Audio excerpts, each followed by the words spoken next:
O filme Homens de Preto, de 1997, tem um dos melhores exemplos de construção de mundo nos primeiros minutos de filme que eu já vi na minha vida. Homens de Preto, eu também é engraçado como a gente lembra das coisas diferentes que elas são. Eu sempre imaginei o filme abrindo com o Will Smith correndo atrás do cara que pisca de lado, né?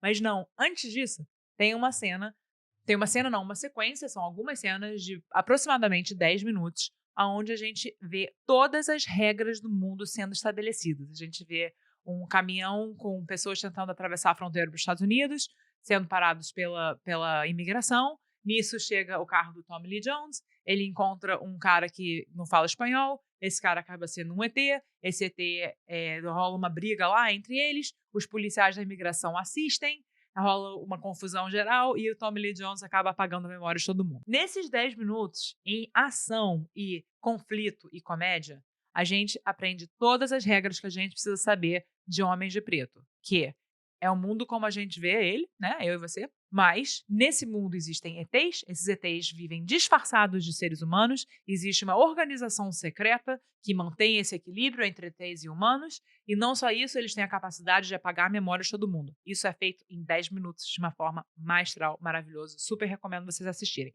Sobre isso que eu quero falar hoje, como construir mundos. O que isso significa? Construção de mundos em roteiro, história, significa que você está construindo um mundo ou estabelecendo regras e costumes desse mundo que você está criando. Normalmente a gente associa isso com ficção científica e fantasia, tá? Mas, gente, qualquer mundo que você está criando tem regras. Se você está contando uma história que é numa escola, a gente quer saber quais são as regras e os costumes dessa escola. Se você está contando uma história que é, sei lá, um escritório de advocacia, né? Escritório de advocacia, gente, eu sou advogado por formação, mas não de trabalho, nunca advoguei um dia na minha vida, mas eu já fui estagiária em escritório.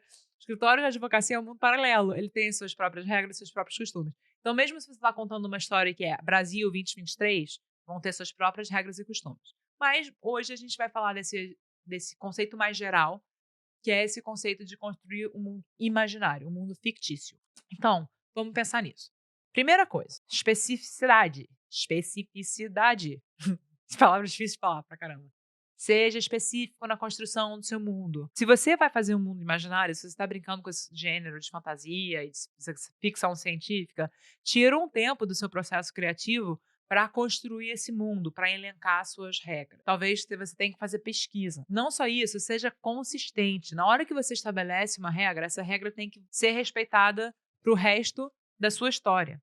Então, se você tem um negócio que é proibido no início do filme, por exemplo, proibido ficar na rua a partir de 10 da noite, e se isso acontecer mais tarde no filme, a gente tem que ver consequências para essa regra que você criou sendo quebrada. Então, seja específico, seja consistente. Em terceiro lugar, na hora que você for pensar em como mostrar para o espectador, né, as regras desse mundo, tente usar conflito, tensão, comédia, ou alguma combinação dos três, que nem um Homem de Preto, e não só fazer exposição. Muitas vezes, né, como Guerra nas Estrelas, ou até nos Jogos Vorazes, que eu quero falar um pouco de Jogos Vorazes já já, você tem o letreiro, né? Você tem um texto no início do filme, o Gladiador faz isso também, que estabelece o mínimo, as regras básicas desse mundo, tá? Ok, eu acho que tá roubando um pouco, tá, gente? Mas essa é a minha opinião. Guerra nas Estrelas, tudo bem, a gente deixa lá no canon, né? Um filme dos anos 70, tem a sua marca. Mas mesmo depois que a gente vê essas regras básicas, a gente tem que vai mais a fundo nessas regras. Então vamos evitar a exposição e vamos usar conflito, tensão, ação, comédia, todas essas coisas que são bem mais interessantes do que um personagem falando assim, como você sabe, né? Aqui a gente nesse mundo não pode ficar na rua a partir das 10 da noite. Não, gente, mostra pra gente. Mostra um personagem correndo pra chegar em casa, porque são 9h58 e se ele estiver na rua às 10, ele vai preso, tá? Então, assim, mostra, não conte, mostra. Isso é uma regra geral para dramaturgia. Show, don't tell. Mostre, não conte. Mostre visualmente, através de conflito, através de tensão. Agora vamos falar de algumas outras coisas sobre criação de mundo. Muitas vezes o que acontece, e nem sempre, mas o que acontece é você tem um personagem que é inserido num mundo novo e não conhece as regras e costumes desse novo. Então, esse personagem que não conhece essas regras, ele tá junto com a gente na audiência, né? Ele representa o espectador, porque o espectador também não conhece as regras desse mundo. Então você tem o seu Mágico de Oz, por exemplo. Na hora que a Dorothy é transportada para Oz, ela não conhece as regras desse mundo e tampouco a gente também não conhece. Então, nós, juntos com a Dorothy, a gente vai aprender as regras desse mundo. Então, estruturalmente, o que acontece normalmente nesse caso? Você tem a construção de mundo acontecendo principalmente no início do seu segundo ato, porque você passa o seu primeiro ato conhecendo a vida ordinária do seu personagem, no mundo ordinário, e na hora que ele entra nesse mundo extraordinário, ele não conhece as regras desse mundo e, portanto, nós passamos a conhecer essas regras junto com ele ou ela. Um outro modelo, né, de construção de mundo é o mundo onde todo mundo já vive aquela realidade. Então, é o seu Game of Thrones, é os seus Jogos Vorazes, tá? Nos Jogos Vorazes, a nossa protagonagem, gente, eu gostei dessa palavra, protagonagem. A nossa personagem principal, a nossa protagonista, é a Katniss. E a Katniss, ela conhece esse mundo. Então, o que os Jogos Vorazes, o filme, faz? Ele abre com um letreiro onde ele dá informação ultra básica. Existe essa competição, porque essas colônias se rebelaram contra a capital, e tem esse jogo onde personagem, onde, né, crianças, na verdade, eu nem sei se falam crianças, mas assim, é a regra básica. Então tem esse evento onde eles vão lutar até a morte para um vencedor ganhar, tá? Então ele dá essas regras bem básicas pra gente. Roubando um pouco? Talvez. Não importa. Porque aí a gente abre com a Katniss e a gente vê o mundo ordinário dela, que é um mundo extraordinário pra gente, porque a gente não conhece esse mundo. Então a gente vê que ela caça, que ela cuida da irmã mais nova. A gente começa a ver uns pequenos detalhes sobre a regra desse mundo. Por exemplo, se é seu primeiro ano podendo ser sorteado para participar dos Jogos Vorazes, o seu nome só entra lá no sorteio uma vez. Mas aí o par romântico dela, com quem ela se encontra quando ela tá caçando, e essa é uma outra regra desse mundo, ela teoricamente não pode caçar, mas ela caça mesmo assim.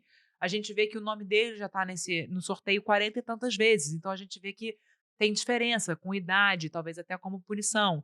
A gente vê que, por exemplo, tem os lugares mais pobres versus a capital que é rica. A gente vai aprendendo todas as regras desse mundo, mesmo que ela já saiba. Ela já sabe dessas regras. Mas quando a gente vê ela vivendo esse mundo, a gente vai aprendendo também. Não só isso, quando a Katniss é escolhida, quando ela se voluntaria para participar dos Jogos Vorazes, ela passa a descobrir um novo mundo no ato 2 que ela não conhecia, que é o atrás da cortina dos Jogos Vorazes. Como é que é o treinamento, como é que, né, você entra nesse jogo e tudo mais. Então, são as duas coisas. A gente aprende o mundo normal dela, que já é extraordinário pra gente, e aí quando ela entra na aventura dela, a gente passa a conhecer as regras desse mundo de uma forma mais expansiva. O Homem de Ferro faz isso de uma forma maravilhosa, porque são as duas coisas, na verdade. Porque antes da gente conhecer o Will Smith, que é o nosso personagem que representa o espectador, porque ele não conhece esse mundo, a gente já é apresentado as regras básicas desse mundo, mas não é letreiro, é em ação. A gente vê a cena acontecer. E a partir dessa cena a gente já descobre que os ETs vivem entre a gente, que a gente não lembra porque eles conseguem controlar a nossa memória, existe essa organização secreta, etc, etc. Não só isso, o companheiro do Tommy Lee Jones está se aposentando, então também a gente já é apresentado a história do filme, que é o Tommy Lee Jones procurando um substituto para ser o seu novo parceiro. E aí, quando a gente corta para o Will Smith, a gente já tem essa noção básica na nossa cabeça e a gente, junto com ele, vai aprendendo a minúcia, os detalhes desse mundo.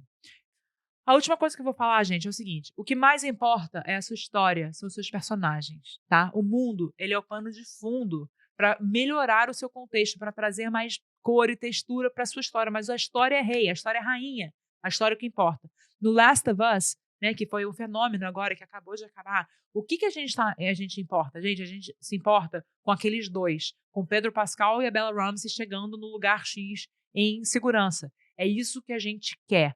Todo o negócio dos zumbis, dos cogumelos, das organizações, das facções, não sei lá, isso é pano de fundo. Então isso tem que servir a nossa história. Talvez tornar a história, a vida mais difícil para o seu personagem, trazer mais conflito. Mas a sua história é principal. Então o mundo se ajusta à sua história e não a sua história se ajusta ao mundo. Espero que isso tenha sido útil. Se você gostou do vídeo, se inscreva aqui no canal. A gente sempre tem vídeos novos, tem vídeos antigos, tem tudo para você aqui. E muito obrigada por assistir. Até a próxima. Tchau!